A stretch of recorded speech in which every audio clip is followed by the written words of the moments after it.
Okay, so welcome to my YouTube channel once again.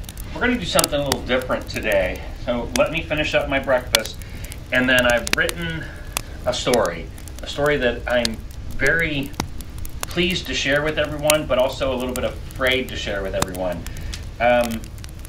It's the reason this log cabin exists today. So it's very important to me and to this YouTube channel even. Without this story, this YouTube channel doesn't exist. So I want to share this story, and the bearded carpenter, Paul. I've been so excited for you personally to hear this story because you're a man of faith, and this is a story of faith. Trust me. So anyway, let me get my breakfast finished real quick, and then we will get on to me reading this story that I've written to you. Okay, so here we go. Without any more hesitation, we're just going to do this. So, this story is in 3 separate parts. It is, the first part of this story is called The Painter. The second part of the story is called The Pieces. And the third part of the story, In the Arms of the Carpenter. And I think that if I ever finish writing a book, which we are definitely going that way, there's a lot of stories other than these, it will be entitled In the Arms of the Carpenter. So let me go ahead and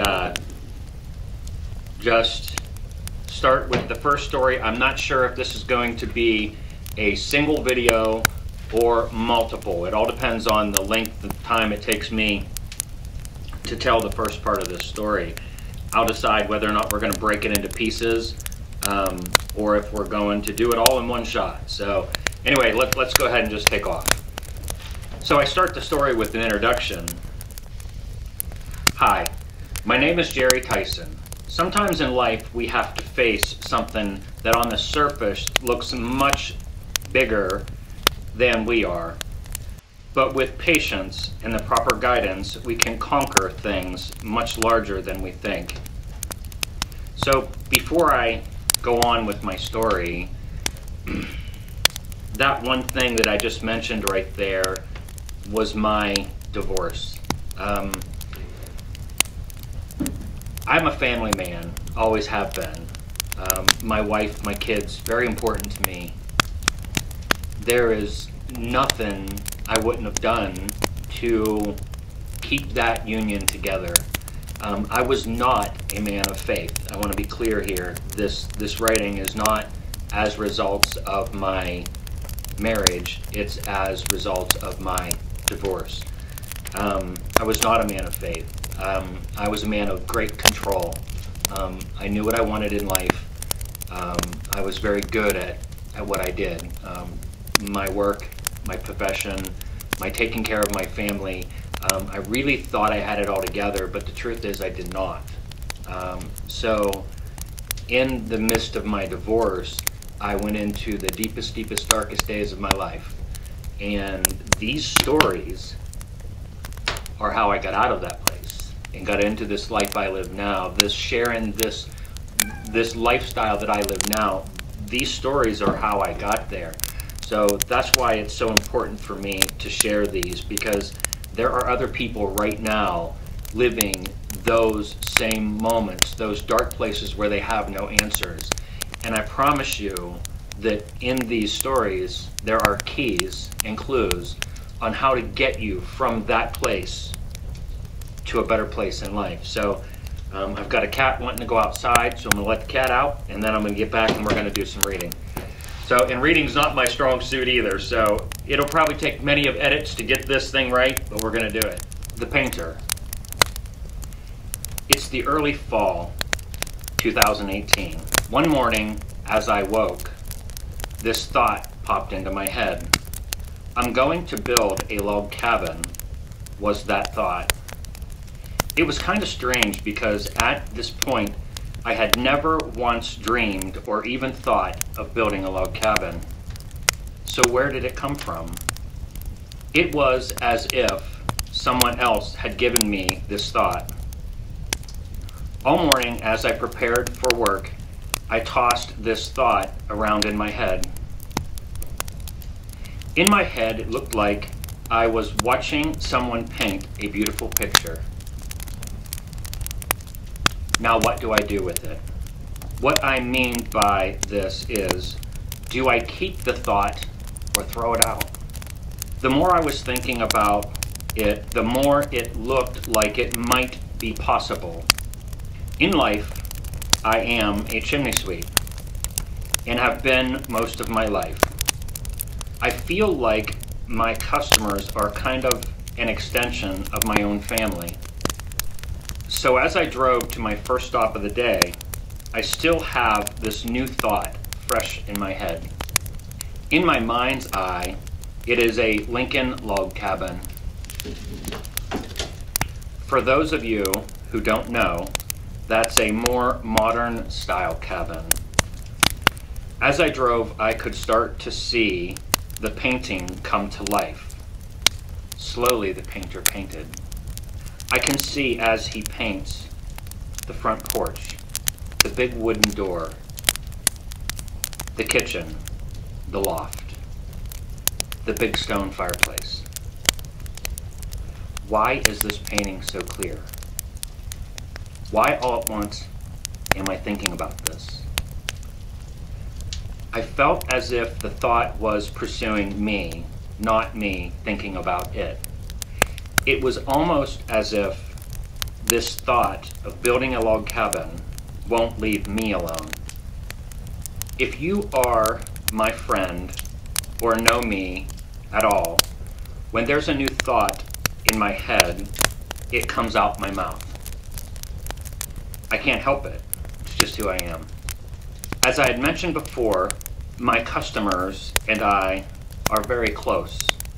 So as I walked into my first stop, I said hello and was greeted with a hug.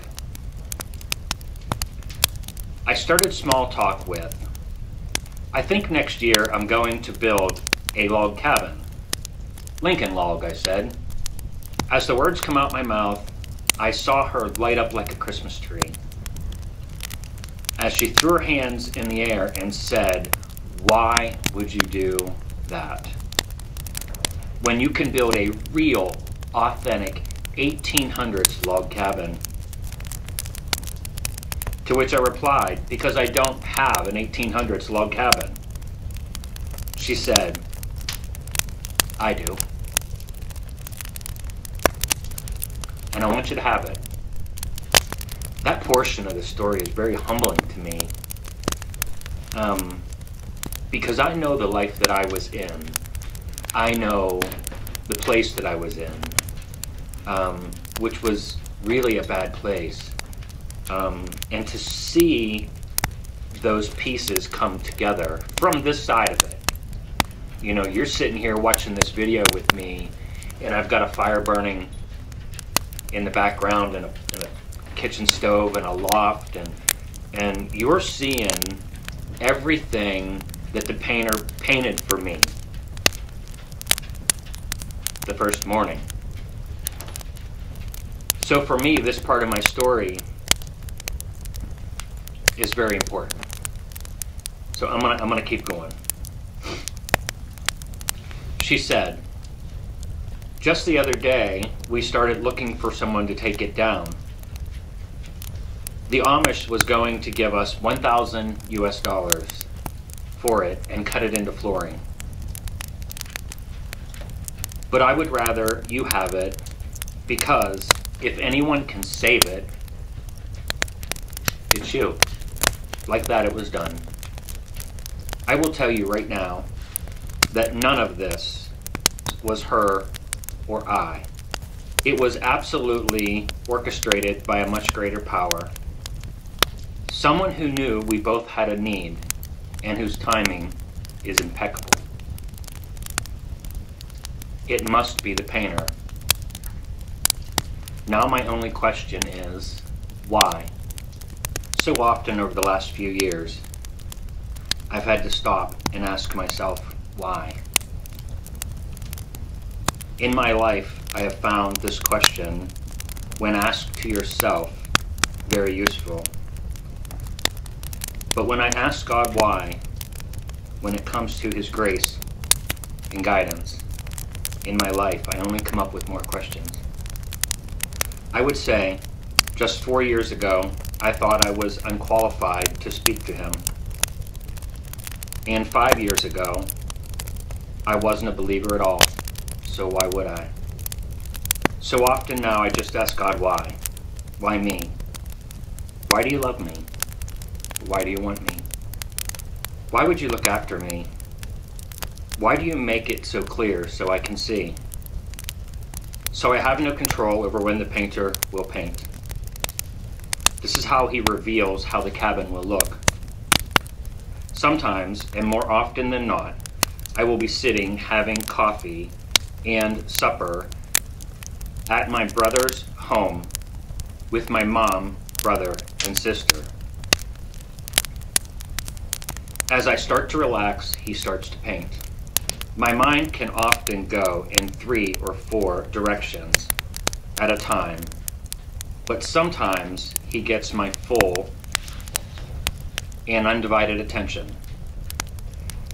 This is often when I am sitting with my mom and family at the kitchen table, as if I am standing, looking at a painter painting a beautiful picture. It's almost an out-of-body experience. I can't hear anybody talking, and I can't see what's going on around me. I am simply keeping my eyes on the painting as it comes to life. I'm going to pause from the story for a minute and tell you that that's exactly how I built this cabin. I have no knowledge of cabin building. I woke one morning with this thought fresh in my mind, and whatever this was convinced me that I could do it. And because of my other stories and because of the life I was walking then, I believed it. But I'm going to tell you, it still wasn't an easy part in my life. Building this cabin wasn't easy. Getting from that dark place that I was in life wasn't easy. It was the biggest struggle of my life. I just felt worthless because of my divorce, that pain that we lived through. So that's what this story is. So anyway, let me just get back to my story.